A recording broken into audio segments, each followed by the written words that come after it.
Co-host ആക്കനെ മാതാജിക്ക് കാണാൻ വേണ്ടിട്ട് hand raise ചെയ്തുള്ള. ശരി.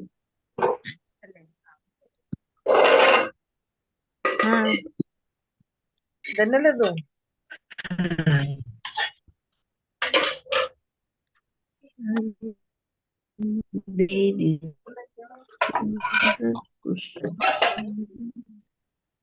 ഭാഗവതത്തിന്റെ ബുക്ക് വാങ്ങിയിട്ടുണ്ടോ? അമ്മയുള്ള കാരന അവിടെ അല്ലെ ഇവിടെ ഉണ്ടായിരുന്നു. കുഴപ്പമൊന്നുമില്ല. മാതാജി എന്തോ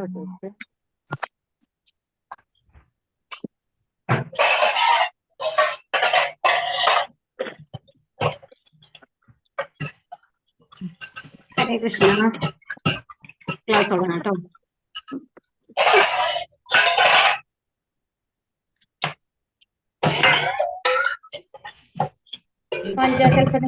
കൃപാ സിന്ധു പരിതാനം പാവനേഭ്യോ വൈഷ്ണവേഭ്യോ നമോ നമഃ. ഓം അജ്ഞാനതിമിരാഞ്ജനശലാകയാ ചക്ഷുരുന്മീലിതം യേന തസ്മൈ ശ്രീഗുരവേ നമഃ. ശ്രീചൈതന്യമനോഭീഷ്ടം സ്ഥാപിതം യേന ഭൂതലേ സ്വയം രൂപ കഥാ മഹ്യം ദദാന്തി സുഭദ്രാന്തികം. വന്ദേഹം ശ്രീഗുരോ ശ്രീയുതപദകമലം ശ്രീഗുരം വൈഷ്ണവാം ച. ശ്രീരൂപം സാഗ്രജാതം സഗണരഘുനാഥാനിധം തം സജീവം സാദ്വൈതം സാവധൂതം പരിജനസഹിതം ശ്രീകൃഷ്ണ ചൈതന്യദേവം ശ്രീരാധാ കൃഷ്ണപാദാൻ സഗണലളിത ശ്രീവിശാഖാനിധം ച. ഹേ കൃഷ്ണ കരുണാ സിന്ധോ ദീനബന്ധോ ജഗത്പദേ ഗോപേശ ഗോപികാന്ത രാധാകാന്ത നമോസ്തുതേ തപ്ത കാഞ്ചന ഗൗരാംഗീ രാധേ വൃന്ദാവനേശ്വരി വൃഷഭാനുസുതേ ദേവി പ്രണമാമി ഹരിപ്രിയേ വാഞ്ചാകൽപതരൂപ്യശ്ച കൃപാ സിന്ധുഭ്യേവ പതിതാനാം പാവനേഭ്യോ വൈഷ്ണവേഭ്യോ നമോ നമഃ. നമാം വിഷ്ണുപാദായ കൃഷ്ണപ്രേഷ്ഠായ ഭൂതലേ ശ്രീമതേ ജയപതാക സ്വാമി ഇതി നാമിനി. നമാചാര്യപാദായ നിതായ കൃപപ്രദായിനെ ഗൗരഗദാനാമതായ നഗരഗ്രാമധാരിണേ. നമാം വിഷ്ണുപാദായ കൃഷ്ണപ്രേഷ്ഠായ ഭൂതലേ ശ്രീമതേ ഭക്തിവേദാന്ത സ്വാമിൻ ഇതി നാമിനെ. നമസ്തേ സാരസ്വതേ ദേവേ ഗൗരവാണി പ്രചാരിണേ നിർവിശേഷ ശൂന്യവാദി പാശ്ചാത്യദേശധാരിണേ. ജയോ ശ്രീകൃഷ്ണ ചൈതന്യ പ്രഭോ നിത്യാനന്ദ ശ്രീ അദ്വൈത ഗദാധര ശ്രീവാസാദി ഗൗരഭക്തവൃന്ദ. നാരായണം നമസ്കൃത്യം നരം ചൈവ നരോത്തമം ദേവീം സരസ്വതീം വ്യാസം തതോ ജയമുദീരയേ. നഷ്ടപ്രായേഷു ഭദ്രേഷു നിത്യം ഭാഗവത സേവയാ ഭഗവതീർ ഉത്തമ ശ്ലോകേ ഭക്തിർഭവതി നൈഷ്ഠികീ. ഹരേ കൃഷ്ണ കൃഷ്ണ കൃഷ്ണ ഹരേ ഹരേ ഹരേ രാമ രാമ രാമ ഹരേ ഹരേ. ഹരേ കൃഷ്ണ.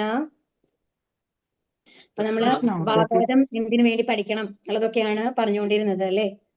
അപ്പോ ഇനി എന്താണ് ശരിക്കും ഭാഗവതത്തിന്റെ സവിശേഷതകൾ എന്നുള്ളതാണ് നമ്മൾ അടുത്തതായിട്ട് നോക്കാൻ പോകുന്നത് മുഖപുരയിൽ വന്നു കഴിഞ്ഞിട്ട്.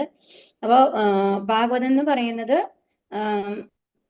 എങ്ങനെയാണ് ഭാഗവതം വരുന്നത് എന്നുണ്ടെങ്കിൽ ഭാഗവതം സുഖദേവ് ഗോസ്വാമി പരീക്ഷിത് മഹാരാജ് 2 തവണയാണ് ഭാഗവതം നമ്മളൊരു സംഭാഷണ രൂപത്തിലാണ് ഭാഗവതം ഉള്ളത്. ഭഗവത്ഗീതമാരി തന്നെയാണ്.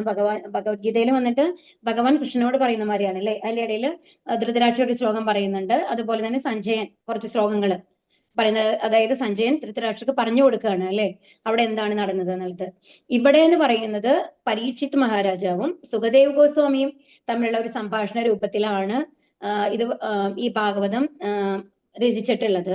പക്ഷേ നമ്മള് ഇപ്പൊ പഠിക്കുന്ന ഭാഗവതം എന്ന് പറയുന്നത് 2ാമത് തവണ സൂത ഗോസ്വാമി ശൗനകാദി മഹർഷികൾക്ക് അവളോട് പറയുന്നത് രീതിയിലാണ്. അപ്പൊ ഇതിലെ സംഭാഷണങ്ങൾ എന്ന് പറയുന്നത് മാറി മാറി വരും. അപ്പൊ ഇടയിൽ വന്നിട്ട് അതാണ് സുഖദേവ ഗോസ്വാമിയും പരീക്ഷിത്തും പറയുന്നുണ്ടാവും. അതുപോലെ തന്നെയാണ് ശൗനകാദി ഋഷികളോടുള്ള സംഭാഷണം എന്നുള്ള ലെവലിലും നമ്മൾക്ക് ഇതിൽ വരും. അതുപോലെ തന്നെ കോൺവെർസേഷൻ ടൈപ്പ് വരുമ്പോ ഇപ്പൊ ബ്രഹ്മ നാരദനോട്, നാരദർ വന്നിട്ട് വ്യാസദേവരോട്, അങ്ങനെ മാറി മാറിയിട്ടാണ് ഈ ഭാഗവതം നമ്മളോട് പറഞ്ഞിട്ടുള്ളത്. അപ്പൊ ഇത് ഓരോന്നും ഇത് തുടർന്ന് പോകുന്നത് എങ്ങനെയാണെന്നുണ്ടെങ്കിൽ ഓരോരുത്തരുടെ കഥകളിൽ കൂടിയാണ്, ഭക്തന്മാരുടെ ഓരോ കഥകളായിട്ടാണ് വരിക. അപ്പൊ ആദ്യത്തെ ചോദ്യം തന്നെ പരീക്ഷിത് മഹാരാജാവ് ചോദിക്കുന്നത് എന്താണെന്നുണ്ടെങ്കിൽ ഈ ലോകത്തിലുള്ള ആൾക്കാർക്ക് പൊതുവായും അതുപോലെ എസ്പെഷ്യലി മരിക്കുന്ന സമയത്ത് അവർ ചെയ്യുന്ന ധർമ്മം എന്താണ്, അവർക്ക് ഏറ്റവും നല്ലത് എന്താണ് എന്നുള്ളതാണ്. അതുപോലെ 2ാമത് വരുന്നത് ഈ വേദങ്ങളുടെ സാരം എന്താണ്, അതിന്റെ എസെൻസ് എന്താണ് എന്നുള്ളതാണ് 2ാമത്തെ ചോദ്യം. അപ്പം ഇങ്ങനെയാണ് ഈ ഭാഗവതം തുടങ്ങുന്നത്. അതിനുശേഷം പിന്നെ വരുന്നത് പുരുഷാവതാരങ്ങൾ, ലീലാവതാരങ്ങൾ. ഇതാണ് ആദ്യത്തെ 4 ചോദ്യങ്ങൾ. അപ്പൊ പരീക്ഷിത് മഹാരാജാവ് ചോദ്യം, അപ്പൊ എന്തുകൊണ്ടാണ് പരീക്ഷിത് മഹാരാജാവ് ആരുടെ അടുത്ത്, സുഖദേവ ഗോസ്വാമിയുടെ അടുത്ത് ഈ ചോദ്യങ്ങൾ ചോദിക്കാൻ കാരണം സുഖദേവ ഗോസ്വാമി എന്തുകൊണ്ടാണ് പരീക്ഷിത് മഹാരാജാവിനെ കാണാൻ വന്നത് എന്നുള്ളതിന്റെ ഒരു സ്റ്റോറി രൂപത്തിലാണ്. അപ്പൊ ഈ മുഖപുരയില് അതിന്റെ ഒരു കുറെ മെൻഷൻസ് ഉണ്ടാവും. അതെങ്ങനെ ഭാഗവതം തുടങ്ങി, ഭാഗവതം പറയാനുള്ള കാരണങ്ങൾ എന്താണ് എന്നുള്ളതാണ് ഇതില് ഒരുപാട് ഇതായിട്ട് കൊടുത്തിട്ടുള്ളത് കേട്ടോ. മുഖപുര നിങ്ങൾക്ക് കാണാൻ സാധിക്കുന്നില്ലേ? കാണുന്നുണ്ട് മാതാജി. ഭഗവാൻ ശ്രീകൃഷ്ണൻ ധർമ്മം, ജ്ഞാനം തുടങ്ങിയവയുടെ അകമ്പടിയോടെ സ്വധാമത്തിലേക്ക് പ്രയാണം ചെയ്തയുടൻ ആവിർഭവിച്ച ഭാഗവത പുരാണത്തിന് സൂര്യസമാനമായ അത്യുജ്വല തേജസ്സുണ്ട്. ഈ കലിയുഗത്തിൽ അജ്ഞാനമാകുന്ന സാന്ദ്ര അന്ധകാരത്തിൽ കാഴ്ച നഷ്ടപ്പെട്ടവർക്ക് ഈ പുരാണം പ്രകാശമേകും. ശ്രീമദ് ഭാഗവതം 1:3-43. അപ്പൊ ഇവിടെ എന്താ പറയുന്നത്? ധർമ്മം, ജ്ഞാനം. അപ്പൊ ഭഗവാന്റെ കൂടെ തിരിച്ചു പോയത് എന്തൊക്കെയാണെന്ന് ശ്രദ്ധിക്കണം കേട്ടോ. ഭഗവാൻ തിരോധാനം ചെയ്തു. അപ്പൊ ഇത് എപ്പോഴാണ് ഇതിന്റെ ആ പ്രാധാന്യം വരുന്നതെന്ന് പറഞ്ഞു കഴിഞ്ഞാല്, ഭഗവാൻ ശ്രീകൃഷ്ണൻ ധർമ്മം, ജ്ഞാനം തുടങ്ങിയവയുടെ അകമ്പടിയോടെ സ്വധാമത്തിലേക്ക് പ്രയാണം ചെയ്തു. അതായത് ഇപ്പൊ നമ്മൾ ഭഗവത്ഗീത പറയുന്ന അതേ കാലഘട്ടം തന്നെയാണ് ഇവിടെ പറയുന്നത്.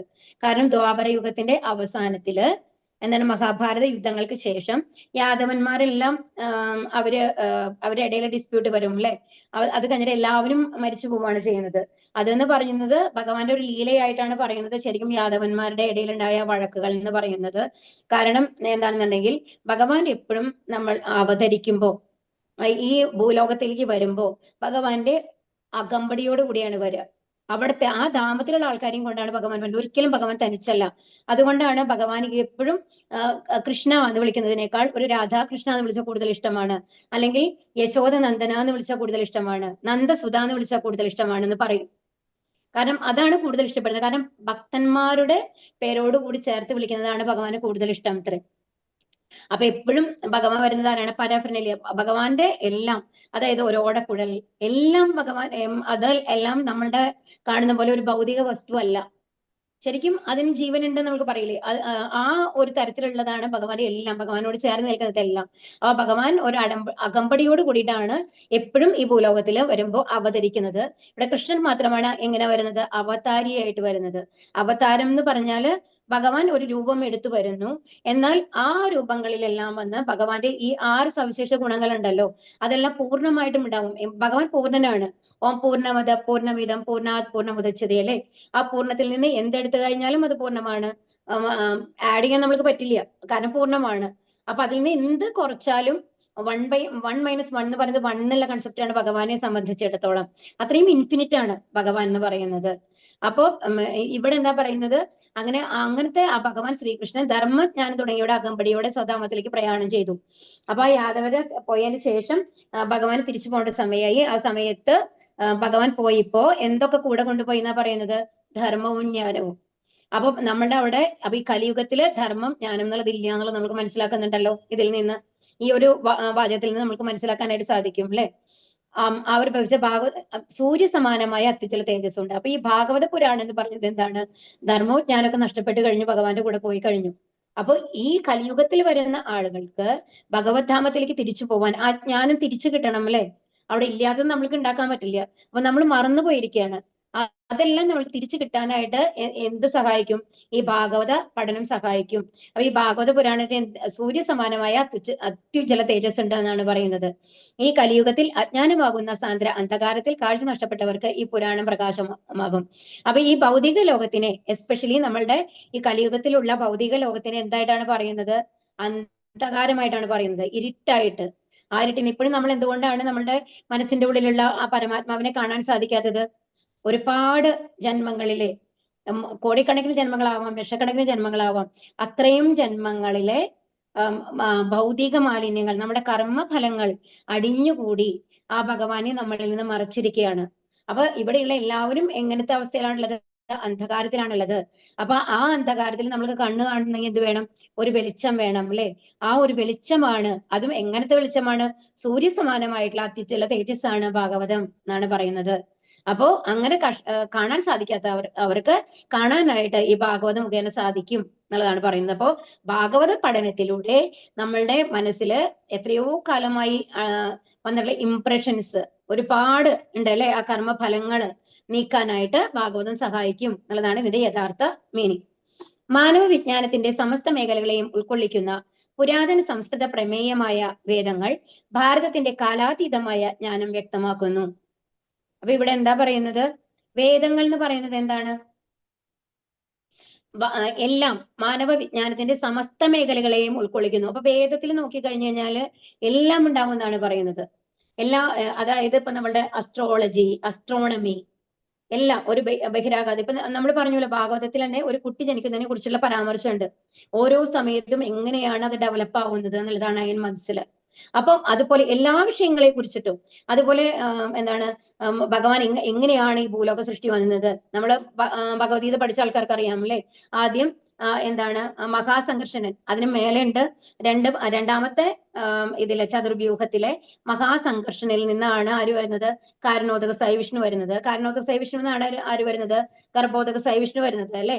അപ്പൊ ഇതെല്ലാം വളരെ വിസ്തരിച്ചിട്ടാണ് ഭാഗവതത്തിൽ തന്നെ ഉള്ളത്. അപ്പൊ ഈ വേദങ്ങളിലെല്ലാം ഇത് അത്രയും നന്നായിട്ട് കൊടുത്തിട്ടുണ്ടെന്നാ പറഞ്ഞത്. അപ്പൊ നമ്മള് ടച്ച് ചെയ്യുന്ന ഏത് മേഖലകളെ എടുത്തു നോക്കിക്കഴിഞ്ഞാലും അതിന്റെ ഒരു നോളജ് നമുക്ക് കിട്ടണമെന്നുണ്ടെങ്കിൽ വേദങ്ങൾ റെഫർ ചെയ്താൽ മതി.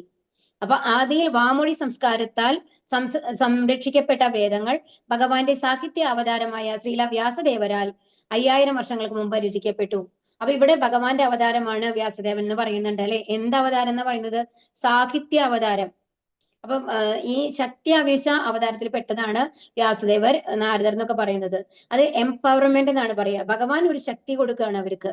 അപ്പൊ അവര് ശരിക്കും വ്യാസദേവനൊന്നും സ്വയം ഒരു അവതാരമാണെന്ന് അവകാശപ്പെടില്ല. നാരദരാവട്ടെ വ്യാസദേവരാവട്ടെ അവരൊരു സാധാരണ മനുഷ്യരെ പോലെയാണ് ജീവിച്ചിരുന്നത് എന്നുണ്ടെങ്കിലും എംപവേർഡ് അവതാരാണ്, ഭഗവാന്റെ ശക്തിയാവേശ അവതാരാണ് വ്യാസദേവർ എന്ന് പറയുന്നത്. അപ്പൊ ഇവിടെ എന്താ പറയുന്നത്? സാഹിത്യ അവതാരം എന്നാണ് അദ്ദേഹത്തെ വിശേഷിപ്പിക്കപ്പെട്ടിട്ടുള്ളത് അല്ലെ? അത് അപ്പൊ 5000 വർഷങ്ങൾക്ക് മുമ്പ്. അപ്പൊ 5000 വർഷങ്ങൾ തന്നെയാണെങ്കിൽ ഭഗവത്ഗീത. അപ്പൊ ഏകദേശം അതേ കാലയളവിൽ തന്നെയാണ് എന്ത്? അതായത് മഹാഭാരതം രചിച്ചതിന് ശേഷമാണ് ഭാഗവതം രചിച്ചിട്ടുള്ളത്. അതുകൊണ്ടാണ് ഈ 5000 വർഷത്തിന് കണക്ക് വരുന്നത്. കാരണം മഹാഭാരതത്തിന്റെ സമയത്താണ് എന്ത് നടക്കുന്നത്? ഭഗവത്ഗീത ഉപദേശിക്കുന്നത്. ഭഗവത്ഗീത എപ്പോഴാണ് ഉപദേശിച്ചത്? മഹാഭാരത യുദ്ധം നടക്കുമ്പോൾ അല്ലെ? ആ യുദ്ധം കഴിഞ്ഞിട്ടാണ്, അതിനുശേഷം തൃപ്തി വരാതെയാണ് വ്യാസദേവർ വന്നിട്ട് എന്ത് ഭാഗവതം രചിച്ചത്. അപ്പോ ഇത് ആദിയിൽ വാമൊഴി സംസ്കാരത്താൽ സംരക്ഷിക്കപ്പെട്ട വേദങ്ങൾ ഭഗവാന്റെ സാഹിത്യാവതാരമായ ശ്രീല വ്യാസദേവരാൽ 5000 വർഷങ്ങൾക്ക് മുമ്പ് രചിക്കപ്പെട്ടു. അപ്പൊ എങ്ങനെയാണ് വേദങ്ങൾ സംരക്ഷിക്കപ്പെടുന്നത്? ഒരു വേദങ്ങൾ എന്ന് പറയുന്നത് തലമുറയായിട്ട് എങ്ങനെയാണ് പകർന്നു വരുന്നത്? വാമൊഴി. അതുകൊണ്ടാണ് ശ്രുതി എന്ന് നമ്മൾ പറയുന്നത്. നമ്മൾ കേട്ടാണ് നമ്മൾ പഠിക്കുന്നത്. എവിടെയും ഇത് എഴുതി വെച്ചിട്ടില്ല, വായിൽ കൂടി. അപ്പൊ ഇത് ആദ്യമായി കേട്ടത് ആരാണ്? ബ്രഹ്മദേവനാണ്. അപ്പൊ ബ്രഹ്മദേവന് ആർക്കാണ് കിട്ടിയത്? നാരദർക്ക് കിട്ടിയില്ലേ? അപ്പൊ നാരദരിൽ നിന്നാണ് വ്യാസദേവർക്ക് വരുന്നത്. അപ്പൊ ഈ നാരദർ അവരൊക്കെ, അപ്പൊ അവരെ ആ ഇന്റലിജൻസ് ആലോചിച്ച് നോക്കൂ, ബുദ്ധി ആലോചിച്ച് നോക്കൂ. അവരെല്ലാം പൂർണ്ണമായും 18000 ശ്ലോകങ്ങളാണ് ഭാഗവതത്തിലുള്ളത്. 335 അധ്യായങ്ങളായിട്ടാണ്, 12 സ്കന്ധങ്ങൾ ആയിട്ടാണ് ഈ ഭാഗവതം രചിച്ചിട്ടുള്ളത്. പക്ഷെ ഈ ഭാഗവതം ശരിക്കും പറഞ്ഞാല് ഈ ബ്രഹ്മദേവന്റെ ഇതെന്ന് പറയുന്നത് 4 ശ്ലോകങ്ങളാണ് ചതുർശ്ലോകിയായിട്ട് അത്രേ ഭാഗവതം വന്നത്. പിന്നെ അത് എക്സ്പാൻഡ് ആയിട്ടാണ് ഈ 18000 ശ്ലോകങ്ങൾ വന്നതെന്നാണ് പറയുന്നത്. അപ്പൊ ഈ 18000 ശ്ലോകങ്ങളും അത് ബൈഹാർട്ട് ചെയ്ത് അടുത്തൊരു തലമുറയ്ക്ക് കൊടുക്കാൻ സാധിച്ചിരുന്നു എന്നുണ്ടെങ്കിൽ അവരുടെ ബുദ്ധിശക്തി ഒന്ന് ആലോചിച്ച് നോക്കൂ. ഇപ്പൊ ഇതിൽ ഒരു ശ്ലോകം നമ്മളെടുത്ത് പഠിക്കാൻ തന്നെ എത്ര സമയം എടുക്കും നമുക്ക് പറയാൻ പറ്റില്ല അല്ലെ? അപ്പോ 5000 വർഷങ്ങൾക്ക് മുമ്പാണ് ഇത് രചിച്ചത്. വേദങ്ങൾ സംഗ്രഹിച്ച ശേഷം വ്യാസദേവൻ അവയുടെ സാരാംശം വേദാന്ത സൂത്രം എന്ന സൂത്രവാക്യത്തിൽ വിശദീകരിച്ചിരിക്കുന്നു. അപ്പൊ ഇവിടെ എന്താ ഇതിന്റെ, അപ്പൊ എല്ലാ വേദങ്ങൾ എന്ന് പറയുമ്പോൾ അത്രയും ബൃഹത്താണ്. മാത്രമല്ല അത് എന്താ പറയാ, സംസ്കൃത ഭാഷയിലാണെന്നുണ്ടെങ്കിൽ കൂടി അതൊരു സാധാരണ ഒരാൾക്ക് മനസ്സിലാക്കാൻ പറ്റുന്നതിനേക്കാൾ കുറച്ചും കൂടി ഡീപ്പാണ്. നല്ല നോളജ് ഉള്ള ഒരാൾക്ക് മാത്രമാണ് അതെല്ലാം മനസ്സിലാക്കാനായിട്ട് സാധിക്കുള്ളൂ. അതുപോലെ അതിൽ പല സെക്ഷൻസ് ആണ്. അപ്പൊ ഭാഗവതം എന്ന് പറയുന്നത് മെയിൻ ആയിട്ട് കഴിഞ്ഞിട്ട് അവിടെ കർമ്മകാണ്ഡ സെക്ഷൻ എന്ന് പറഞ്ഞത് ഇല്ല ഭാഗവതത്തിൽ. നമ്മൾക്ക് എങ്ങനെ ഭഗവാന്റെ അടുത്ത് എത്താം എന്നുള്ളതാണ് നമ്മളെ പഠിപ്പിക്കുന്നത്. എന്നാൽ വേദങ്ങൾ എന്ന് പറഞ്ഞാൽ അങ്ങനെയല്ല. നമ്മൾ ജനിച്ചു കഴിഞ്ഞ് മരിക്കുന്നത് വരെ ഓരോ കർമ്മങ്ങളും എങ്ങനെ ചെയ്യണം, അത് ഏത് പൂജ ചെയ്താലും നിങ്ങളുടെ ഭൗതിക ആഗ്രഹങ്ങൾ സാധിക്കും, അവിടെ നിന്ന് തുടങ്ങിയിട്ട് അവസാനം ഭഗവാനിലേക്ക് എത്തുന്ന വരെയാണ് വേദങ്ങൾ ഉണ്ടാവുക. അത് അത്രയും ബൃഹത്താണല്ലോ. പക്ഷെ അതിന്റെ എല്ലാം സാരാംശം എന്താണ് അരച്ച് നമ്മൾ എന്താ പറയാ കുറുക്കിയെടുക്കുക എന്ന് പറയില്ലേ, അങ്ങനെ എടുത്തിട്ടുള്ള ആ ഒരു സത്താണ് ഭാഗവതം എന്ന് പറയുന്നത്. അതുകൊണ്ട് തന്നെയാണ് ഭാഗവതത്തിന് നമ്മൾ എപ്പോഴും പറയും അമല പുരാണം എന്നാണ് ഭാഗവതത്തിനെ പറയുക. അപ്പൊ വേദങ്ങൾ സംഗ്രഹിച്ച ശേഷം വ്യാസദേവൻ അവയുടെ സാരാംശം വേദാന്ത സൂത്രം എന്ന സൂത്രവാക്യത്തിൽ വിശദീകരിച്ചിരിക്കുന്നു. വേദാന്ത സൂത്രങ്ങൾക്ക് വ്യാസദേവർ നൽകിയ വ്യാഖ്യാനമാണ് ശ്രീമദ് ഭാഗവതം. അപ്പൊ വേദാന്ത, അതായത് അതിന്റെ എസെൻസ് മാത്രമാണ് എന്തെന്ന് പറയുന്നത് ഭാഗവതം എന്ന് പറയുന്നത്, അല്ലെങ്കിൽ ഭാഗവത പുരാണം എന്ന് പറയുന്നത്. അപ്പൊ പുരാണവും മറ്റു വേദങ്ങളും തമ്മിൽ എന്താ വ്യത്യാസം? പുരാണങ്ങൾ എന്ന് പറയുന്നത് അധികവും ഒരു കഥ രൂപത്തിൽ നമ്മളെ പറഞ്ഞ് മനസ്സിലാക്കുന്ന മാതിരിയാണ് ഉണ്ടാവുക. അത് എല്ലാവർക്കും, അതായത് എത്ര വിദ്യാഭ്യാസം കുറഞ്ഞ ആൾക്കാർക്ക് വേണമെങ്കിൽ പോലും നമ്മൾക്കത് കേട്ട് കഴിഞ്ഞാൽ അത് രസിക്കാൻ കഴിയും, മനസ്സിലാക്കാനായിട്ട് സാധിക്കും. എന്നാൽ എന്താണ് വേദങ്ങൾ എന്ന് പറയുമ്പോൾ അത് കുറച്ചും കൂടി ഫിലോസഫിക്കൽ ആയിട്ടാണ് ഉണ്ടാവുക. അപ്പോൾ അതീവ ജ്ഞാനമുള്ള ഒരാൾക്ക് മാത്രമാണ് അത് മനസ്സിലാക്കാനായിട്ട് സാധിക്കുള്ളൂ.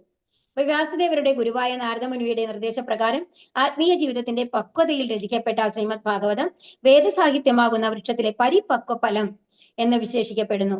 ശ്രീമദ് ഭാഗവതം വേദവിജ്ഞാനത്തിന്റെ ഏറ്റവും സമഗ്രവും ആധികാരികവുമായ വിശദീകരണം കൂടിയാവുന്നു. അപ്പൊ ഇവിടെ ഇത് ശ്രദ്ധിക്കണം കേട്ടോ. ആത്മീയ ജീവിതത്തിന്റെ പക്വതയിൽ രചിക്കപ്പെട്ട, എന്തുകൊണ്ടാണ് ഈ പക്വതയിൽ രചിക്കപ്പെട്ട എന്ന് പറയുന്നത്?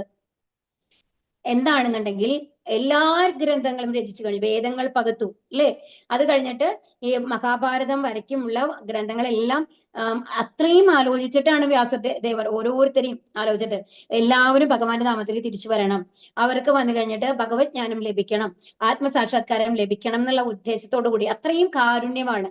എപ്പോഴും ഇങ്ങനത്തെ ആരാണ് മഹാ ആചാര്യന്മാരെ നമ്മൾ നോക്കിക്കഴിഞ്ഞാല്, അങ്ങനത്തെ മഹർഷിമാരെയും മുനിമാരെയും എല്ലാം കണ്ടു കഴിഞ്ഞാൽ ഒന്നും നമ്മൾക്ക് മനസ്സിലാക്കാൻ സാധിക്കും. എന്താണെന്നുണ്ടെങ്കിൽ അവർ അത്രയും കാരുണ്യമുള്ളവരാണ്. ഭഗവാനേക്കാളും കാരുണ്യമാണ് ഭഗവാന്റെ ശുദ്ധഭക്തന്മാർക്ക് എന്നാണ് പറയുന്നത്. അപ്പൊ അവരെപ്പോഴും എങ്ങനെയായിരിക്കും? ദുഃഖിയായിരിക്കും. മറ്റുള്ളവരുടെ ദുഃഖത്തില് അവർക്ക് ദുഃഖം തോന്നും, അവരുടെ ദുഃഖം മാറ്റി കൊടുക്കണം എന്നുള്ള ഒരു ദൃഢനിശ്ചയം അവരുടെ ഉള്ളിൽ എപ്പോഴും ഉണ്ടാവും. അപ്പൊ ഏറ്റവും പരദുഃഖം എന്ന് പറഞ്ഞു കഴിഞ്ഞാൽ എന്ത് ദുഃഖം വേണമെങ്കിൽ ആവാം അല്ലെ, അവർക്ക് വീടില്ല, പൈസ ഇല്ല. പക്ഷെ അതല്ല, ഇവരെ സംബന്ധിച്ചിടത്തോളം ദുഃഖം എന്ന് പറയുന്നത് എന്താണ്? ഈ ഭൗതിക ലോകത്തില്, ഈ ഭൗതിക ലോകമാകുന്ന ജയിലില് എല്ലാവരും കഷ്ടപ്പെട്ടുകൊണ്ടിരിക്കുകയാണ്. അപ്പൊ ഈ കഷ്ടപ്പാടിൽ നിന്ന് അവരെ മോചിപ്പിച്ച് വീണ്ടും ഒരു ജനനം, മരണം, വാർദ്ധക്യം എന്നുള്ള ആ ഒരു അവസ്ഥ, രോഗം എന്നുള്ള അവസ്ഥ ഇല്ലാത്ത ഒരു പരമാനന്ദമായിട്ടുള്ള ഒരു സ്ഥലത്തേക്ക് അവരെ തിരിച്ചു കൊണ്ടുപോകണം എന്നുള്ളതാണ് അവരുടെ ഉദ്ദേശ്യം. അതുകൊണ്ടാണ് അവരെന്ത് പറയും? ദുഃഖി എന്ന് പറയുന്നത്. ശുദ്ധ ഭക്തന്മാരെല്ലാം ദുഃഖിയായിരിക്കും. പക്ഷെ നമ്മളെല്ലാവരും എങ്ങനെയാ ഉണ്ടാവുക? സാധാരണ ഭൗതികതയില് താല്പര്യമുള്ള എല്ലാ ആൾക്കാരെയും നോക്കിക്കോളൂ. നമ്മൾ പറയും ഏയ് ഞാൻ അങ്ങനെയൊന്നല്ല. പക്ഷെ അങ്ങനെയല്ല. ഉള്ളിന്റെ ഉള്ളിൽ എല്ലാവർക്കും മറ്റുള്ളവർ നന്നാവുമ്പോ അതിനേക്കാളും മേലെ നമ്മൾ നന്നായിരിക്കണം എന്ന് തോന്നും. അപ്പോ തോന്നും എങ്ങനെ അവരെക്കാളും മേലെ പോവാം എന്നുള്ളത്. അതെന്തുകൊണ്ടാണ് വരുന്നത്? അത് മറ്റുള്ളവരുടെ ആ ഉയർച്ചയിൽ സന്തോഷിക്കുന്നത് കൊണ്ടല്ല. എന്താണ് അസൂയ എന്ന് പറയുന്നത്? എപ്പോഴും ഒരു ദുഃഖത്തെയാണ് പ്രദാനം ചെയ്യുന്നത്. അതുമായിട്ട് എപ്പോഴും കണക്ട് ചെയ്യുന്ന ദുഃഖം അല്ലെങ്കിൽ എന്താണ് ദേഷ്യമാണ് വരുന്നത്. അപ്പൊ നമ്മളുടെ ഉള്ളിൽ അങ്ങനത്തെ ഒരു എയിം, മറ്റുള്ളവരെ കമ്പയർ ചെയ്തിട്ട് ഒരു എയിം വരുമ്പോ അതിന്റെ അർത്ഥം എന്താണ്? നമ്മൾ മറ്റുള്ളവരുടെ എന്താണ് ഉയർച്ചയിൽ ഈർഷ്യാലുക്കളാണ് എന്നുള്ളതാണ്. പക്ഷെ ഇവിടെ അവരങ്ങനെയല്ല. എല്ലാവരും കഷ്ടപ്പെടുകയാണ്, എല്ലാവരും ഭഗവാനിൽ നിന്ന് വന്നതാണ്. അവർ അറിവില്ലായ്മ കൊണ്ട് ഒരുപാട് തെറ്റുകൾ ചെയ്ത് ഇവിടെ കഷ്ടപ്പെടുകയാണ്. അവർ തിരിച്ച് ഭഗവാന്റെ ലോകത്തേക്ക് തിരിച്ചു കൊണ്ടുപോകണം എന്നുള്ളതായിരിക്കും. അപ്പൊ ഇവിടെ വ്യാസദേവർ എന്താണ് ഏറ്റവും എല്ലാം എഴുതി അവസാനമാണ് കലിയുഗത്തിലുള്ള ആൾക്കാർക്ക് എന്താണ് ആയുസ് കുറവാണ്. അതുപോലെ തന്നെ അവരെങ്ങനെയായിരിക്കും? അവർക്ക് വന്നു കഴിഞ്ഞിട്ട് ഒരു ലേസ് മടിയുള്ള കൂട്ടത്തിലായിരിക്കും. അതുപോലെ തെറ്റ് ചെയ്യാനുള്ള പ്രവണതകളൊക്കെ കൂടുതലായിരിക്കും അവർക്ക്. കാരണം അധികം തമോ ഗുണത്തിന്റെ ഒരു പ്രഭാവം അവരുടെ മേലെ ഉണ്ടാവും. ഇതൊക്കെ അറിഞ്ഞുകൊണ്ട് വ്യാസദേവ ആരെയാണ്? നാരദമുനിയുടെ ഉപദേശത്തില് രചിച്ചതാണ്. എന്താണ് നാരദമുനി പറഞ്ഞത്? എല്ലാവർക്കും മുക്തി ലഭിക്കണമെങ്കിൽ ഭഗവാൻ കൃഷ്ണനെ ആശ്രയിക്കണം, ഭഗവാന്റെ അനുഗ്രഹം വേണം, ഭഗവാനെ പ്രീതിപ്പെടുത്തണം. അതിനുവേണ്ടി എന്ത് ചെയ്യണം? ഭഗവാന്റെ ലീലകളെ കുറിച്ച് വർണ്ണിക്കൂ, ഭഗവാന്റെ ശുദ്ധ ഭക്തന്മാരെ കുറിച്ച് വർണ്ണിക്കൂ. അത് പഠിക്കുമ്പോൾ അവരുടെ മനസ്സിലുള്ള ആ അന്ധകാരമെല്ലാം നീങ്ങി അവരുടെ പ്രകാശം അവരുടെ മനസ്സിൽ വരും. അപ്പൊ അവരുടെ ഉള്ളിലുള്ള ആ പരമാത്മ രൂപത്തിലുള്ള ഭഗവാനെ അവർക്ക് അറിയാനായിട്ട് സാധിക്കും. അവർക്ക് ഭഗവത്ധാമത്തേക്ക് തിരിച്ചു പോകാൻ സാധിക്കും. പക്ഷെ ഇത് വേറെ ഏത് ദേവതമാരെ പൂജിച്ചു കഴിഞ്ഞാലും ഇത് സാധ്യമല്ല. അതുകൊണ്ട് ഭഗവാന്റെ ലീലകളെ കുറിച്ച് വർണ്ണിക്കൂ എന്നുള്ളതാണ് പറഞ്ഞത് അല്ലെ.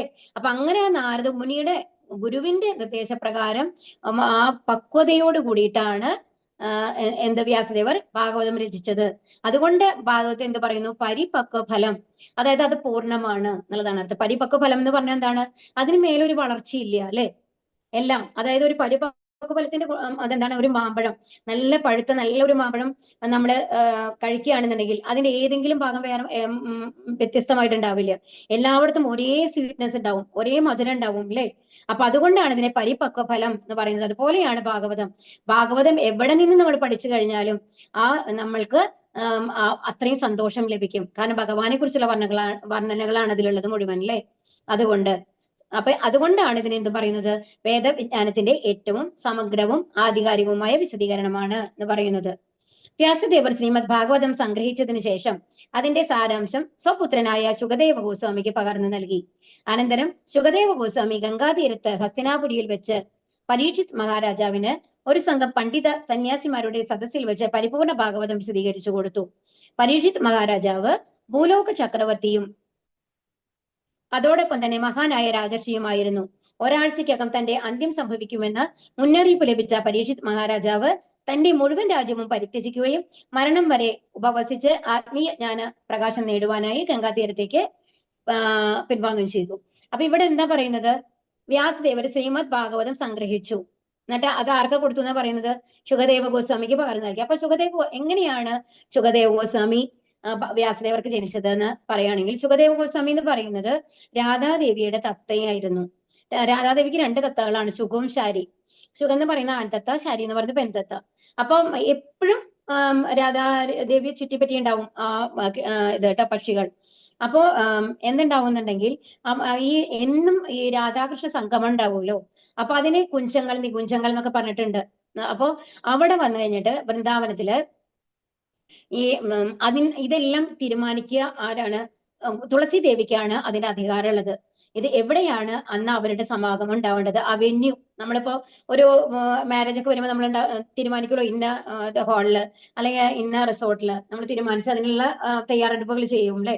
ഇത് ഡെയിലി ഇത് അവിടെ അതാണ് നടന്നുകൊണ്ടിരുന്നത്. അപ്പൊ അതും ഓരോ ദിവസം വേറെ വേറെ സ്ഥലങ്ങളിലാണ് അതുണ്ടാവുക. അപ്പൊ അതെല്ലാം തീരുമാനിക്കുന്നതും അതിന്റെ അറേഞ്ച്മെന്റ് ഒക്കെ ചെയ്യുന്ന ആരാണ്, തുളസി ദേവിയാണ്. അപ്പോ ഒരു ദിവസം ഇങ്ങനെ തത്തകളാണല്ലോ ഇങ്ങനെ പറന്ന് നടക്കുമല്ലോ. അപ്പൊ ഇങ്ങനെ പറന്നു പോകുമ്പോ ഈ ശുഗന് ഒരു അത്രയും മനോഹരമായിട്ടുള്ള, ഇതുവരെ ആരും കാണാത്ത ഒരു അത്രയും ഭംഗിയുള്ള ഒരു സ്ഥലം, എല്ലാം വള്ളികളൊക്കെ പടർന്നു കിടന്ന് അത്രയും മനോഹരമായിട്ടുള്ള ഒരു സ്ഥലം കാണുമ്പോൾ വേഗം തന്നെ പറന്നു വന്ന് രാധാദേവിയോട് പറയും, രാധാറാണിയോട് പറയും, ഞാൻ അത്രയും മനോഹരമായിട്ടുള്ള ഒരു സ്ഥലം കണ്ടിട്ടുണ്ട്, ഇന്ന് നിങ്ങളുടെ സമാഗമം അവിടെ മതിയിട്ടോ എന്ന് പറയും. അപ്പോ ദേവി പറയും, വളരെ തെറ്റാണ് നീ ചെയ്തത്, ഒരിക്കലും നമ്മൾ മറ്റുള്ളവരുടെ അധികാരത്തിൽ കൈകടത്താൻ പാടില്ല. കാരണം അത് ചെയ്യേണ്ടത് ശരിക്കും തുളസി ദേവിയാണ്, തുളസി ദേവിയുടെ അധികാരമാണ്. അപ്പൊ നീ അങ്ങനെ നീ ഒരു സ്ഥലം കണ്ടിട്ടുണ്ടെങ്കിലും ചെന്ന് പോയി പറയേണ്ടത് ആരുടെ അടുത്തായിരുന്നു, തുളസി ദേവിയുടെ അടുത്തായിരുന്നു പറയേണ്ടത്. എന്നിട്ട് അവരാണ് ഞങ്ങളോട് പറയേണ്ടിയിരുന്നത്, എന്നോട് പറയേണ്ടിയിരുന്നത്. അപ്പൊ അതിന് നിനക്ക് എന്തായാലും ഒരു പനിഷ്മെന്റ് വരും, നീ എന്തായാലും ഭൂലോകത്തിലേക്ക് പോണ്ടി വരും എന്ന് പറയാണ്. അപ്പൊ അവിടെ നിന്ന് ഈ തത്ത പറന്ന് വരികയാണ്. അങ്ങനെ പറന്നു വരുമ്പോ എവിടെയാണ് കൈലാസം, കൈലാസത്തിൽ വരുമ്പോ ശിവദേവൻ വന്നു കഴിഞ്ഞിട്ട് പാർവതി ദേവിക്ക് ഭാഗവതം പറഞ്ഞു കൊടുക്കുകയാണ്. അപ്പം ആദ്യം തന്നെ ഒരു കണ്ടീഷൻ വെക്കുന്നുണ്ട് ഇവര് പറയാൻ തുടങ്ങുമ്പോൾ, ഭാഗവതം പറയാൻ തുടങ്ങുമ്പോൾ എന്താണ്, നീ മൂളിക്കൊണ്ടിരിക്കണം, എന്നാലാണ് ഞാൻ കഥ പറയുള്ളൂ, അല്ലാന്നുണ്ടെങ്കിൽ ഞാൻ കഥ നിർത്തും എന്നുള്ളത്. ഓക്കെ എന്ന് പറയും, ഞാൻ ഉറങ്ങില്ല, ഞാൻ മൂളിക്കൊള്ളാം എന്നുള്ളതാണ് പാർവതി ദേവി പറയുന്നത്. പക്ഷെ എന്തുണ്ടാവും, ആ കഥയുടെ ആ ഒരു ലയത്തില് പാർവതി ദേവിയുടെ കണ്ണ് അറിയാതെ അടഞ്ഞു പോവാണ്. അപ്പൊ ഈ തത്ത ഇവിടെ ഈ കഥ അതും അതീവ ഭാഗവതം കഥ കേട്ട് കഴിഞ്ഞാൽ എല്ലാവരും കേട്ടിരിക്കും അല്ലെ, അത്രയും നന്നായിട്ടുണ്ടാവും. അപ്പൊ ഈ കഥ കേട്ട് കഴിഞ്ഞിട്ട് ശുകദേവനാണ് ഈ പക്ഷിക്കാണെന്നുണ്ടെങ്കിൽ അത് വളരെ ഇങ്ങനെ ഇൻട്രസ്റ്റോട് കൂടിയിട്ട് ഇങ്ങനെ കേട്ടോണ്ടിരിക്കുകയാണ്. അപ്പോഴാണ് പാർവതി ദേവി ഉറങ്ങുന്നത്. അപ്പൊ പറഞ്ഞു, അയ്യോ ഇപ്പൊ കഥ നിൽക്കും, ഇനിയിപ്പോ അതുമല്ല പാർവതി ദേവിയോട് ഉറങ്ങരുത്, മൂളിക്കൊണ്ടിരിക്കണമെന്ന് പറഞ്ഞതാണ്. ഇത് കണ്ടു കഴിഞ്ഞാൽ ഇനിയിപ്പോ ശിവദേവൻ എന്ന് പറഞ്ഞാൽ എങ്ങനെയാണ്, പെട്ടെന്ന് ദേഷ്യം വരുമ്പോഴേ എല്ലാവർക്കും അറിയുന്ന കാര്യമാണ്. അപ്പോ ഇനിയിപ്പോ ദേഷ്യപ്പെടുകയാവോ എന്ന് പറഞ്ഞിട്ട് വേഗം തീമിച്ച ഈ തത്ത മൂളും. അത് കഴിഞ്ഞിട്ട് ദേവം അങ്ങനെ കഥ മുഴുവൻ പറഞ്ഞ് അവസാനിപ്പിക്കുകയാണ്. അവസാനിപ്പിക്കുമ്പോഴാണ് നോക്കുമ്പോഴാണ് നല്ല ഉറക്കാണ് പാർവതി. അപ്പൊ ശിവദേവൻ നോക്കും, അയ്യോ ആർക്ക് വേണ്ടിയിട്ടാണ് ഞാൻ ഈ കഥ പറഞ്ഞിരുന്നത്, ആരാണ് അപ്പൊ മൂളിയിരുന്നത്, നോക്കുമ്പോഴാണ് തത്തയെ കാണുന്നത്. അപ്പൊ തത്ത വേഗം പേടിച്ച് പറന്നും ശിവദേവൻ പിന്നാലെ വരുന്നാണ് പറയുന്നത്. എന്നിട്ട് അവസാനം എവിടെ എത്തും, വ്യാസദേവരുടെ ആശ്രമത്തിൽ അവിടെ എത്തുമ്പോ അവരുടെ ഭാര്യ വന്നു കഴിഞ്ഞിട്ട് ഇങ്ങനെ കോട്ടുവായ ഓൺ ചെയ്യും, അതായത് കോട്ടുവായ ഇടുന്ന സമയവും. അപ്പൊ വേഗം ആ വായ കൂടെ ഉള്ളിലേക്ക് പോവാണ് ആര്, ഈ തത്ത പോയി കഴിഞ്ഞ്. അപ്പൊ അത് അന്നത്തെ കാലത്തൊക്കെ ദിവ്യ ഗർഭങ്ങളാണ്. അപ്പൊ അങ്ങനെ എന്താണ് ഗർഭമായിട്ട് മാറുകയാണ് അവരുടെ. എന്നിട്ട് എന്തുണ്ടാവുന്നുണ്ടെങ്കിൽ പക്ഷെ സാധാരണ ഒരു കുട്ടി ജനിക്കണമെങ്കിൽ ഇത്ര കാലം കഴിയുമ്പോൾ പുറത്തു വരണം അല്ലേ. പക്ഷെ 16 കൊല്ലമായിട്ടും ഈ ശുകദേവ ഗോസ്വാമി ഈ അവരെ ഗർഭത്തിലുള്ള സുഖദേവ പുറത്തേക്ക് വരില്ല. എന്ത് പറഞ്ഞിട്ട്, പുറത്ത് വന്നു കഴിഞ്ഞാൽ എന്നെ മായ പിടിക്കും, അവരൊക്കെ ബ്രഹ്മവാദിയായിട്ടാണ് കേട്ടോ സുഖദേവ ഗോസ്വാമി ഉള്ളത്. എല്ലാം ഭഗവാനാണ്, ഭഗവാനിലേക്കും എന്നുള്ള ഒരു വിശ്വാസമാണ് അവർക്ക് ഉണ്ടായിരുന്നത്. അപ്പൊ ബ്രഹ്മത്തിൽ ലയിക്കും ഉള്ള ഒരു ലെവലിലാണ്. അപ്പൊ എന്തായാലും പുറത്തേക്ക് വരില്ല എന്നുള്ള വാശി. അവസാനം വ്യാസദേവർക്ക് സങ്കടാവും. അയ്യോ അതുമല്ല അവർക്കും കഷ്ടല്ലേ, ശരിക്കും പറഞ്ഞാൽ 16 വർഷം ഒരു കുട്ടിയെ ഇങ്ങനെ വയറ്റിൽ ചുമക്കാന്ന് പറഞ്ഞ ആ അമ്മയുടെ കാര്യം ഒന്ന് ആലോചിച്ച് നോക്കൂ. എന്നിട്ട് ഭഗവാൻ വരികയാണ്. ഭഗവാൻ വന്നു കഴിഞ്ഞിട്ട് പറയും, ഒരിക്കലും നിന്നെ മായ പിടിക്കില്ല എന്നുള്ളത് ഞാൻ പ്രോമിസ് ചെയ്യാണ്, നീ പുറത്തേക്ക് വരൂ എന്ന് പറഞ്ഞിട്ടാണ് സുഖദേവ ഗോസ്വാമി പുറത്തേക്ക് വരുന്നത്. അത് പുറത്തേക്ക് വരുമ്പോഴോ അത് അങ്ങനെ തന്നെ അങ്ങനെ നടന്നു പോവാണ് ചെയ്യുന്നത്, ആ വീട്ടിലേ നിൽക്കുന്നില്ല. എന്നിട്ട് പോകുമ്പോഴാണ് അവസാനം ഇവർക്ക് വ്യാസദേവൻ എന്ത് ചെയ്യും, പിന്നാലെ പോകും. പക്ഷെ നിൽക്കില്ല സുഖദേവ ഗോസ്വാമി. എന്നിട്ട് തന്റെ 2 ശിഷ്യന്മാരെ പറഞ്ഞു വെച്ചിട്ട് പറയാണ്, ഈ 2 ശ്ലോകങ്ങൾ ചെല്ലൂ എന്ന് പറഞ്ഞിട്ട്.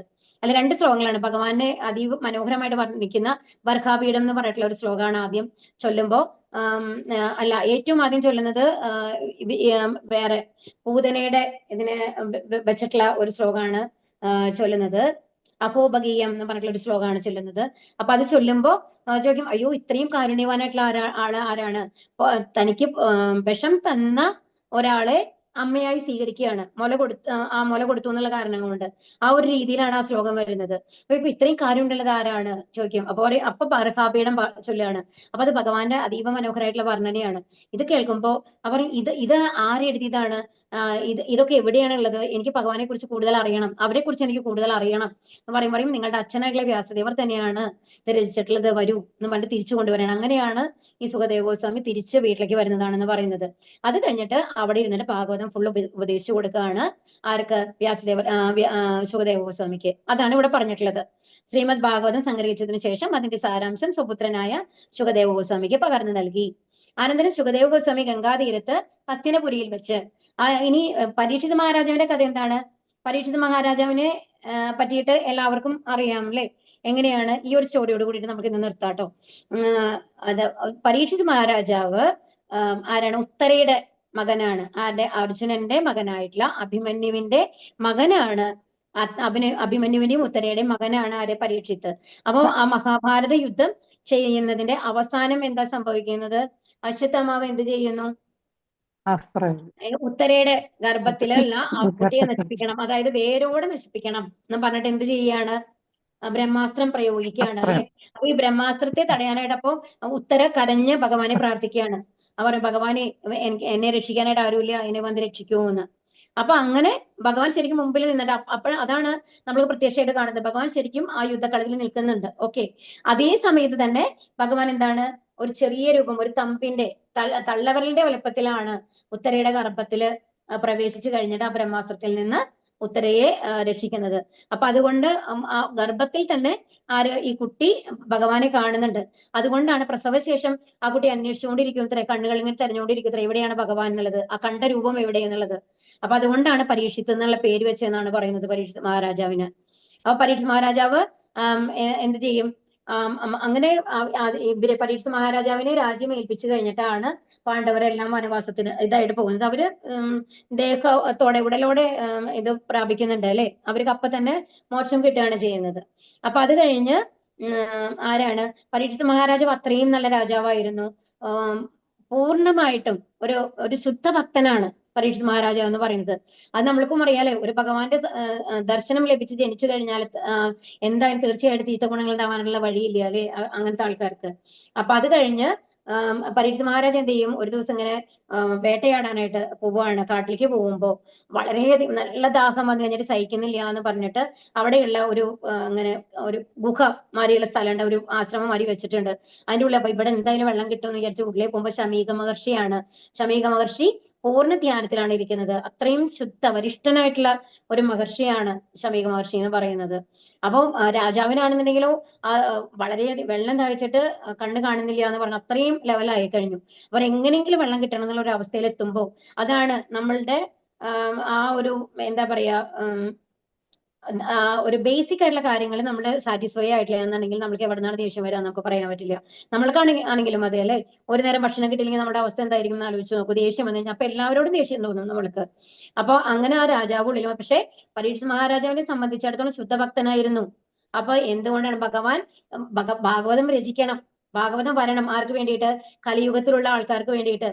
അപ്പൊ ഭഗവാനാണെന്നുണ്ടെങ്കിൽ അതാണ് അവര് സ്വധാമം പോകുന്നതിന് മുമ്പ് ഉള്ള പ്ലാൻ ഇട്ടിട്ടാണ് പോയതെന്നാണ് പറയുന്നത് ഭഗവാൻ. എന്തെന്ന് ആ ഭാഗവതം വരുന്നതിന് വേണ്ടിയിട്ട്, അല്ലെങ്കിൽ നമ്മുടെ അവസ്ഥ എന്താണ്, ആർക്കും തിരിച്ചു പോകാനായിട്ട് സാധിക്കില്ല എന്നുള്ളത് കൊണ്ട്, ഭാഗവതം വരണം എന്നുള്ളത് കൊണ്ട് ഭഗവാൻ യോഗമായ കൊണ്ട് മറിച്ചതാണ് പരീക്ഷിത് മഹാരാജാവിനെ എന്നാണ് പറയുന്നത്.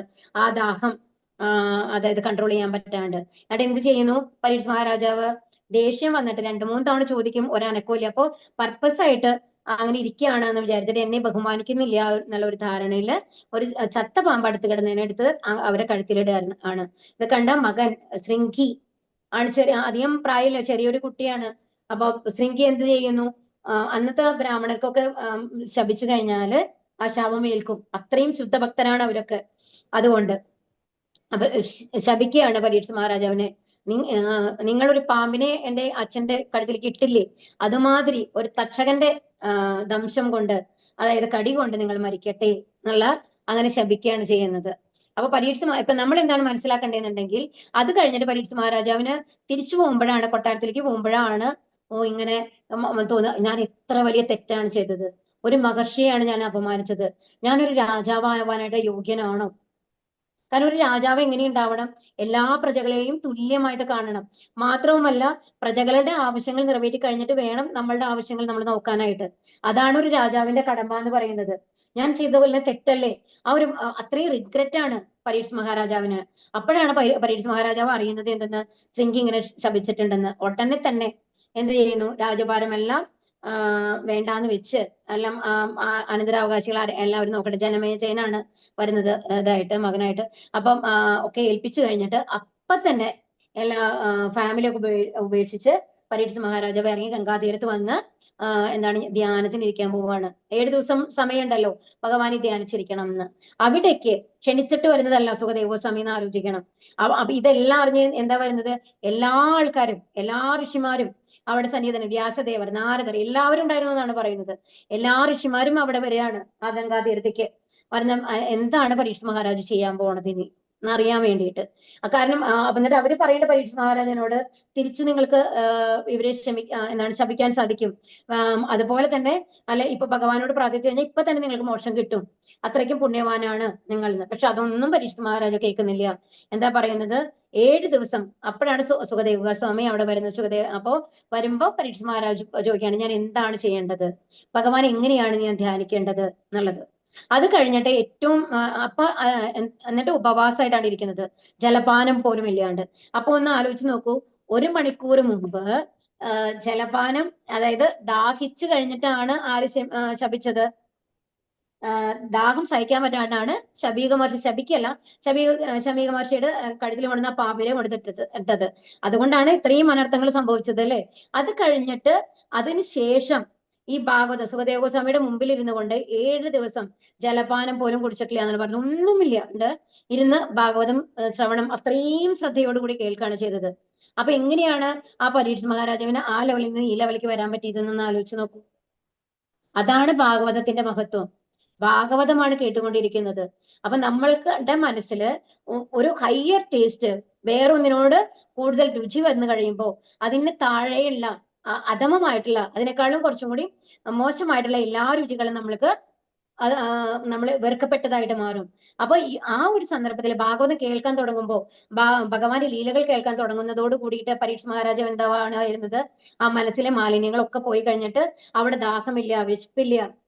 അപ്പൊ അതൊരു ആത്മാവിന്റെ ഗുണത്തിലേക്ക് മാറുകയാണ് ചെയ്യുന്നത്. ഒരാത്മാവിന് വിശപ്പുണ്ടോ? ഇല്ല. ദാഹമുണ്ടോ? ഇല്ല. നമ്മുടെ ശരീരത്തിനാണ് ഇതെല്ലാം ഉള്ളത്. ആ ശരീരബോധം വരികയാണ് അവിടെ ചെയ്യുന്നത് എന്ന് മനസ്സിലാക്കണം. അപ്പൊ ഇതാണ് നമ്മൾ ഇതിന്ന് മനസ്സിലാക്കേണ്ടത്. അപ്പൊ മരണം വരെ ഉപവസിച്ച് ആത്മീയ ജ്ഞാന പ്രകാശനം നേടുവാനായി ഗംഗാതീരത്തേക്ക് പിൻവാങ്ങുകയും ചെയ്തു. സുഖദേവ ഗോസ്വാമിയുമായുള്ള പരീക്ഷിത് മഹാരാജാവിന്റെ സംഭാഷണം നമ്മൾ പറഞ്ഞു അല്ലെ. അപ്പൊ ആദ്യത്തെ ചോദ്യം എന്താണ്? സർവ്വജനങ്ങൾക്കും പ്രത്യേകിച്ച് മരണമാസന്നമായ ഒരാൾക്ക് പരിപൂർണതയിലേക്കുള്ള പാത എന്തെന്ന് കാണിച്ചു തരുവാൻ സന്യാസി ശ്രേഷ്ഠന്മാരുടെയും ഭക്തരുടെയും ഗുരുവായ അങ്ങയോടെ ഞാൻ അപേക്ഷിക്കുന്നു.